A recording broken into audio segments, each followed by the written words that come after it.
Alors, je te propose, pour la remise du prix du leader de cette année, d'accueillir Véronique Morali, PDG de Webedia, et Thibaut Geminiani, CEO de Figaro Classified. Venez nous rejoindre et dans quelques secondes, bonjour. Et dans quelques secondes, nous allons révéler le nouveau prix du leadership. Mais alors pour le moment, Véronique Morali, vous êtes une femme aux multiples projets d'entreprise. Webedia a vocation à devenir un acteur mondial des contenus et des divertissements. Vous venez de créer un Clover, qui est un fonds d'investissement qui accompagne les startups. Est-ce que vous trouvez des points communs ou complémentaires entre ces deux activités? Et puis, votre posture de dirigeante, est-ce qu'elle s'adapte finalement à ces différents écosystèmes?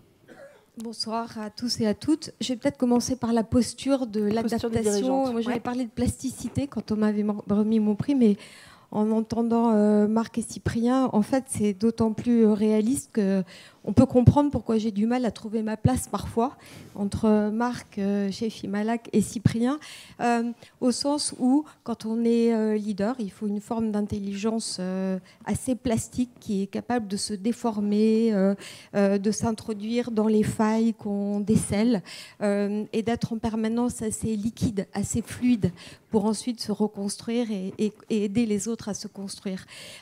Clover, c'est un fonds avec mes filles.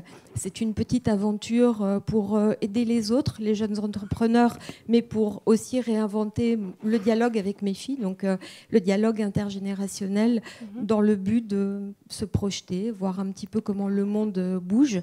Et ça rejoint d'une certaine façon ce que je fais chez Webedia en permanence, qui est un groupe qui bouge dans un monde qui bouge et dans un monde qui va très très vite. On est obligé de s'adapter en permanence. Donc c'est un petit peu cette curiosité.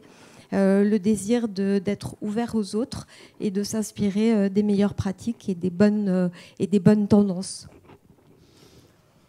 Merci Véronique. Alors Thibaut, une question également. Vous allez dans quelques instants, comme nous tous, découvrir le lauréat de cette année. Comment le Figaro va-t-il couvrir cet événement demain ?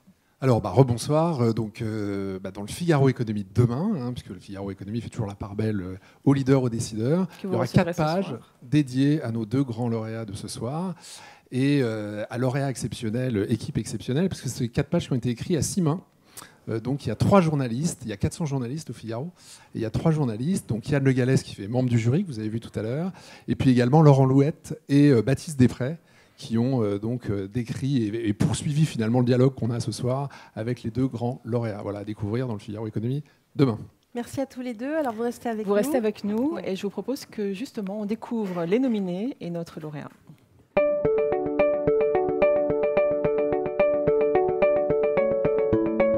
Prix du leadership.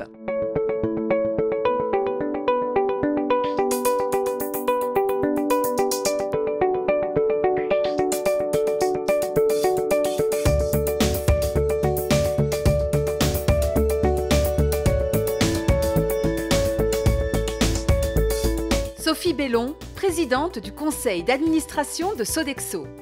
Un leadership reconnu au service de l'excellence en toute humilité. Didier Deschamps, entraîneur, sélectionneur de l'équipe de France de football.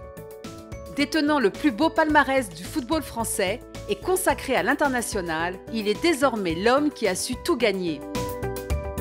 Bertrand Dumazy, président directeur général de Edenred, permettant à son groupe de tenir la place de numéro 1 mondial sur son marché.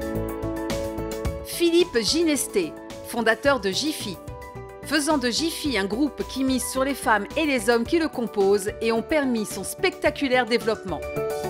Benoît Potier, président de Air Liquide, porté par une innovation robuste et un extraordinaire sens stratégique. Et le prix du leadership 2018 est attribué à Didier Deschamps, sélectionneur de l'équipe de France de football. Venez nous rejoindre. Comment ? Voilà, je pense que je vais vous donner un micro, Didier Deschamps, voilà. Bienvenue, Monsieur Deschamps. Véronique, je crois que vous aviez une première question à poser à Monsieur Deschamps. Dans la lumière. Alors, dans la lumière, je vais le laisser quand même au centre de la lumière, Didier Deschamps. Je mesure la chance qui est la mienne d'avoir un bisou de l'entraîneur icône. Ça commence bien. Alors là, franchement, c'est presque mieux qu'un selfie avec Cyprien. Hein. Je crois que c'est beaucoup mieux. Faut tout. Alors Didier Deschamps, je suis très heureuse au nom du Cercle du Leadership de vous remettre ce prix. Vous êtes une icône, vos 11 joueurs des superstars. Vous avez été encensés, commentés, super commentés. C'est difficile d'ajouter des questions. Quand même, dans ce contexte, quelle forme de leadership? Vous êtes un patron, certes de 11 personnes, mais de 11 superstars. Comment garder la bonne énergie, la bonne pression pour éviter que vos 11 là deviennent encore plus des grosses têtes qu'ils ne le sont déjà, et surtout pour les garder motivés, focus, et leur donner envie de continuer à se surpasser? J'en ai pas 11, j'en ai 23 déjà. 23, bon, il y en a que 11, il y en a que 11 qui débutent. Bon, mais alors, 23. C'est une gestion de groupe, bien évidemment, parce qu'au-delà du groupe des joueurs des 23, j'avais un staff aussi qui est indispensable dans mon travail au quotidien. Donc c'est évidemment une vingtaine de personnes. Donc c'est évidemment être à l'écoute. C'est quelque chose d'important pour avoir le maximum d'informations avant de prendre des décisions qui sont très importantes. On est dans le haut niveau, je suis dans le haut niveau, je ne pense pas être une icône, je ne suis pas un patron, je ne me considère pas un patron, je suis plus un responsable. Il y a du management, il y a la spécificité sportive, bien évidemment, avec ce qui se passe sur le terrain.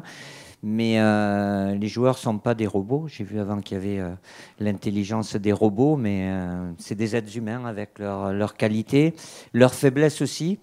Et pour que dans le sport, le corps réponde bien, il faut que la tête se sente bien aussi. Donc c'est faire en sorte, avec mon staff, je le répète, à travers les discussions que l'on peut avoir, de faire ressentir à chacun d'entre eux qui sont déjà importants.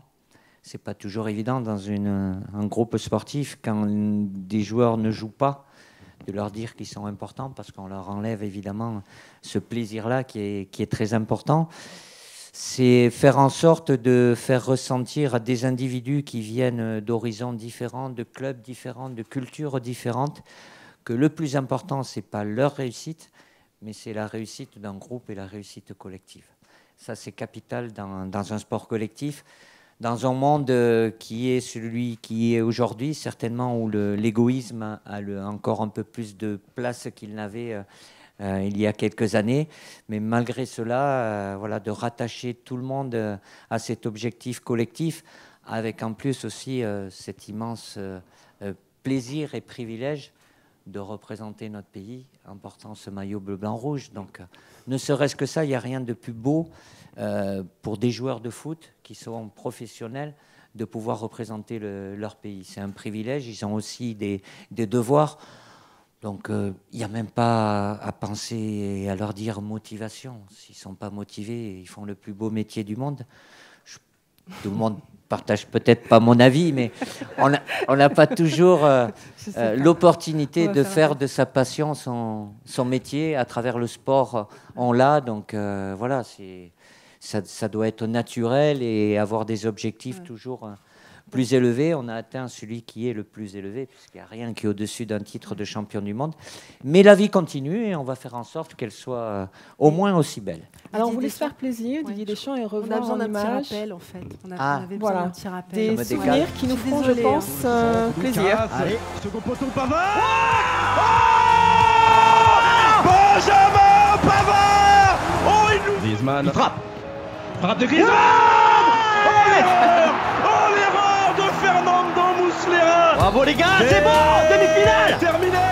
L'équipe de France est en demi-finale de la Coupe du Monde, la 6e de son histoire. Il en suffira d'une. Oh, et il en suffira d'une avec Samuel Umtiti qui vient couper ce corner au premier poteau. L'équipe de France est en finale de la Coupe du Monde.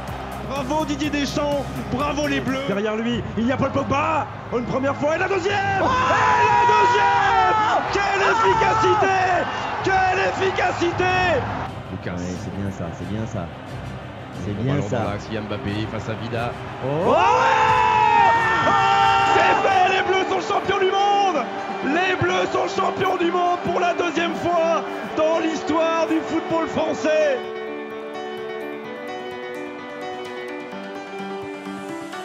Ah, c'est merveilleux, c'est exceptionnel, ils ne s'en rendent pas complètement compte parce que depuis 20 ans, moi je me rends compte.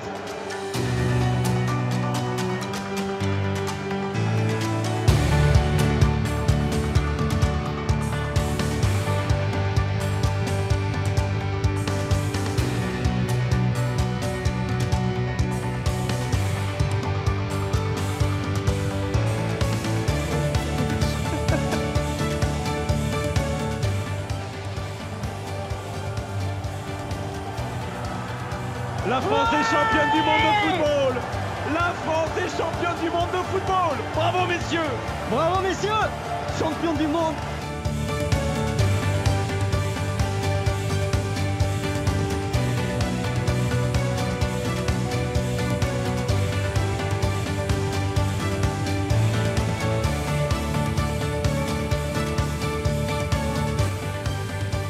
Voilà quelques souvenirs qu'on avait envie de partager avec vous tous. Mesdames, Bravo. messieurs. Bravo. Voilà. Voilà. Ah, merci vous, Didier. Merci. Véronique.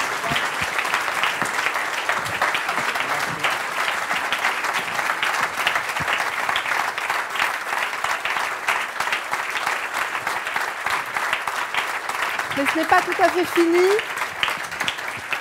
Ce n'est pas tout à fait fini parce qu'on voudrait vous poser une ou deux petites questions, Didier, si vous acceptez de répondre. Alors, je suis censé enchaîner Voilà. avec une question là. Ouais, du coup. Thibaut. Alors, c'est compliqué parce qu'en plus, je suis un très grand fan Ouais. de foot, mais je Didier, vais pas poser je des. me sens J'aurais plein de émue. questions sportives à poser, mais c'est pas le lieu ce soir. On est dans le monde de l'entreprise, et c'est vrai qu'il y a une valeur qui est plébiscitée en matière de leadership dans le monde de l'entreprise, c'est le devoir d'exemplarité. Est-ce que l'exemplarité, dans toute votre carrière, parce qu'on a rappelé votre carrière de joueur, de capitaine, d'entraîneur, de sélectionneur, est-ce que finalement c'est aussi une des clés de votre réussite et du respect des joueurs à votre égard et également du grand public? C'est une très bonne question. J'aime pas ce mot-là, exemplarité. Être un exemple, oui, mais dans l'exemplarité, c'est celui qui n'a pas de défaut, qui n'a pas droit à l'erreur. Et je crois qu'il n'y a personne qui est parfait. Donc qu'on puisse être des exemples de réussite, comme ça a été le cas il y a 20 ans pour une autre génération. Ceux qui sont plus jeunes aujourd'hui, évidemment, les 23 joueurs qui étaient avec moi, ont montré une forme d'exemple, sont des exemples pour eux, des sources d'inspiration. Ils rêvent peut-être même d'être à leur place.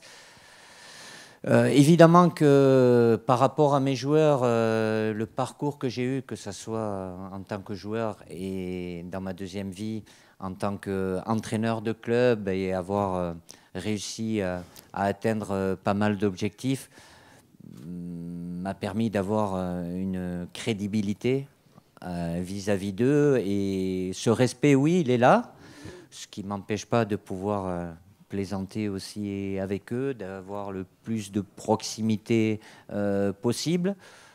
Mais comme j'ai l'habitude de dire, c'est mon beau-frère qui est dans le monde de l'entreprise qui me ressort cette phrase, un peu de crainte est toujours salutaire.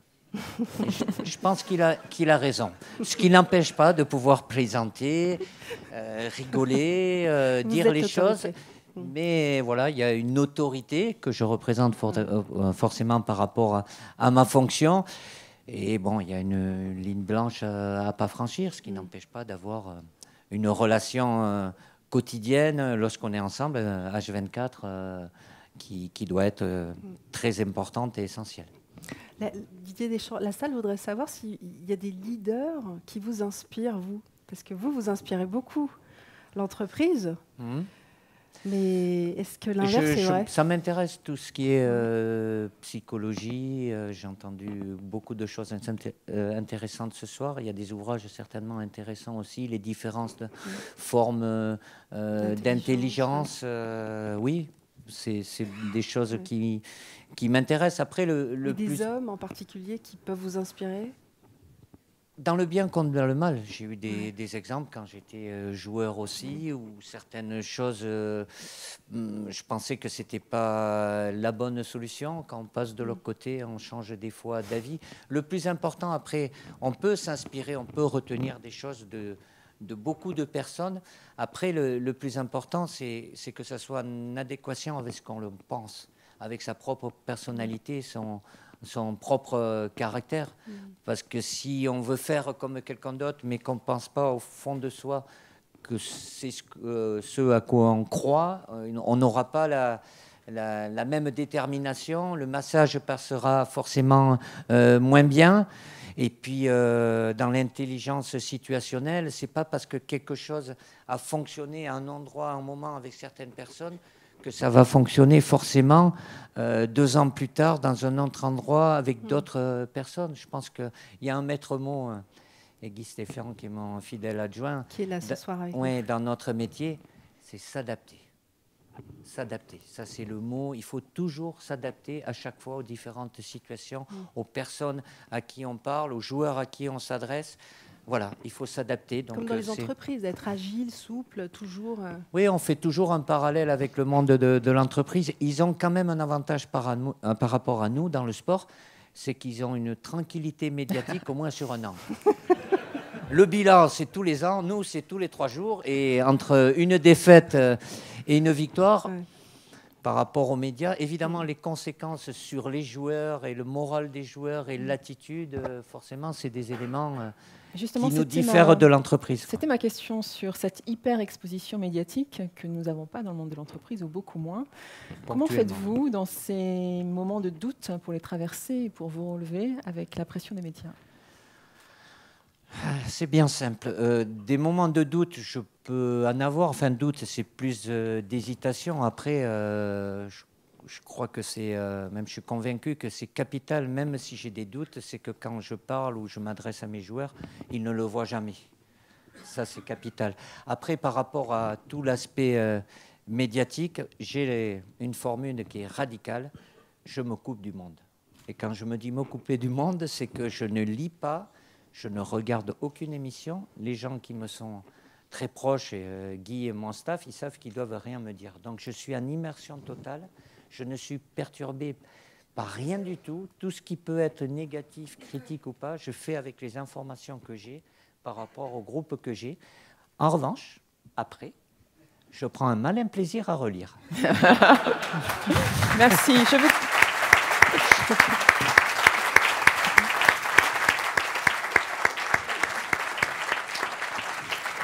Et je peux vous assurer qu'il y en a beaucoup qui font des rétro-pédalages et ce n'est pas évident. Merci Didier Deschamps. Il est temps pour nous de conclure. Je vous garde avec moi sur scène. Je voudrais adresser mes remerciements évidemment à tous les partenaires du prix, Le Figaro et ses filiales, Diadéo et Cadre Emploi. Également, avec la collaboration du groupe Française des Jeux, vous aurez dès ce soir la publication de l'édition du lendemain, dont Thibaut Geminiani a parlé. On souhaite également remercier les champagnes Hippolyte Leroux que vous pourrez déguster ce soir, et puis nos 2 collaborations médias, WeConnect et Agence Buzz. Également, un grand merci à Studio MP2 qui a fait toutes les animations et films de la soirée. Et puis surtout, pour nous, remerciements à nos partenaires du Cercle qui nous accompagnent sur... Je crois qu'on va inviter tout le monde à monter pendant que tu dis leur nom. Qui nous accompagnent, Véronique Morali qui est avec nous, Catherine Chilansky, Véronique, Didier Putlet, président du Cercle pour l'année prochaine, Éric Dodin, Assure One Group, également Henri Vidalinck, Philippe Maillard, Pierre-Marie Argouache, Jean-Pierre Hulot. Et puis, on souhaite bien sûr remercier celui qui a présidé le Cercle cette année avec beaucoup de talent, Philippe Battier. Je t'invite à nous rejoindre. Et tous les intervenants de la soirée. Et merci à tous de votre présence chaleureuse. Et je vous souhaite une très belle soirée. Ah oui, je vais prendre...